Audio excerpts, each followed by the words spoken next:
नमस्कार मंडळी, पुनश्च एकदा मी आपले स्वागत करतो। मी प्राध्यापक दिगंबर आंधळे। आपण मुरुडहून केळघर रोहा या मार्गे निघालो आहोत भोरकडे। वाटेमध्ये रोह्याच्या जवळ असणाऱ्या घोसाळगडाचे मी दुरूनच दर्शन घेतले। पुरंदरच्या तहामध्ये हा किल्ला स्वराज्यातच ठेवलेला होता।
मुंबई गोवा महामार्गावर येऊन आम्ही महाडच्या दिशेने प्रवास चालू ठेवला। या महामार्गाचे आता चौपदरीकरण झालेले असल्याने कोकणामध्ये येणाऱ्या पर्यटकांच्या वेळेची बचत होते।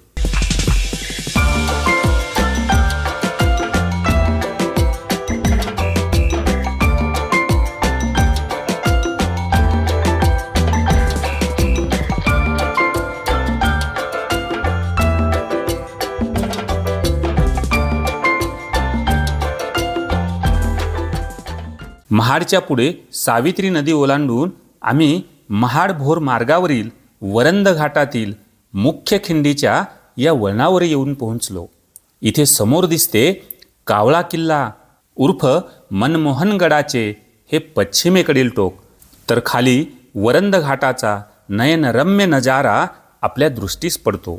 20 किलोमीटर लांबीचा हा घाटमार्ग असून हा खिंडीजवळून खाली कोकणामध्ये महाडकडे उतरतो। दक्षिण उत्तर पसरलेल्या सह्याद्रीतील हा एक प्रमुख घाटमार्ग। घाटाच्या पूर्वेकडील डोंगराच्या कुशीत 10 किलोमीटर अंतरावर समर्थ रामदास स्वामींची शिवतर घळ आहे, जिथे त्यांचे शिष्य कल्याण स्वामीकडून त्यांनी दासबोध हा ग्रंथ लिहून घेतला। इतिहासामध्ये फारशा परिचित नसलेल्या या कावळागडावरून शिवपूर्व काळामध्ये घाटातून येणाऱ्या जाणाऱ्यावर लक्ष ठेवण्याचे काम होत असे। या किल्ल्यावरून राजधानी किल्ले श्रीमान रायगडाचे आणि आजूबाजूला पसरलेल्या सह्याद्रीच्या मनोहरी रूपाचे दर्शन होते।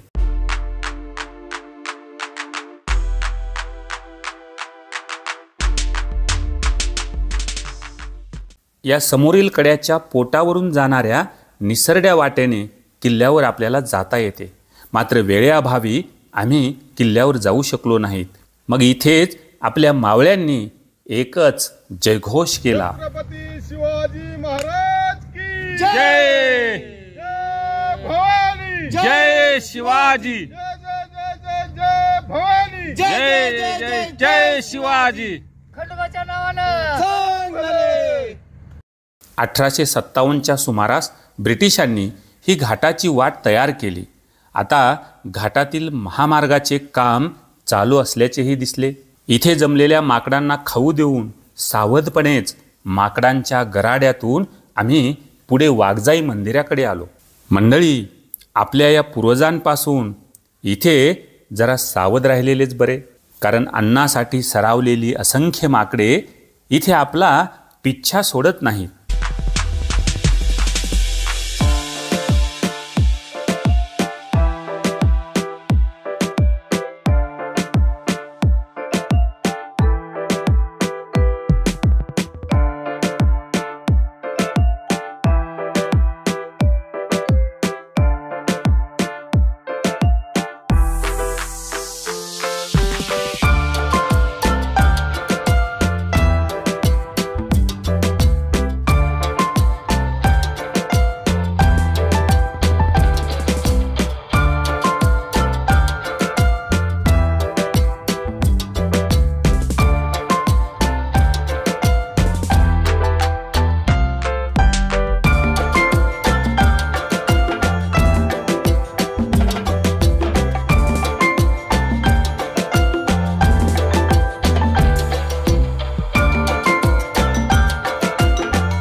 आपल्या लेकरावर एका माईची किती माया असते, मग तो मानव असो की प्राणी, याचे मूर्तिमंत उदाहरण या माकडिणीच्या रूपाने आपल्याला इथे पाहायला मिळते.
शिवलिंगाचा आकार असलेल्या या अजस्त्र डोंगराच्या कुशीत हे आहे वाघजाई देवीचे छोटेसे मंदिर.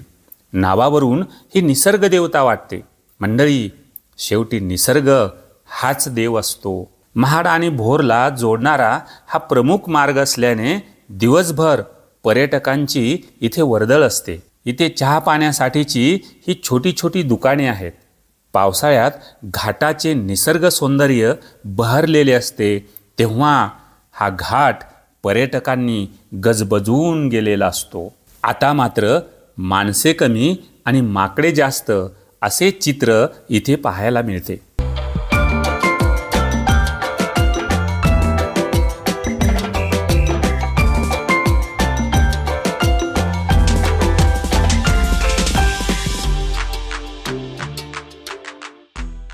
या वळणावर थोडे विसावून आणि सह्याद्रीचे हे विशाल रूप डोळ्यात साठवून आम्ही घाटातून मार्गस्थ झालो. घाटातली वाट काय तिचा थाट, मूरकते गिरकते लवते पाठोपाठ, हीच अनुभूती घेत आम्ही सायंकाळी भोरला पोहोचलो. मंडळी, पाहत रहा ज्ञानदीप वेब सिरीज, म्हणजेच अनुभूतीतून ज्ञानप्राप्ती. जिथे शिवरायांनी स्वराज्याची शपथ घेतली त्या भोर जवळील रायरेश्वरावरती आपण पुन्हा भेटू. तोपर्यंत धन्यवाद.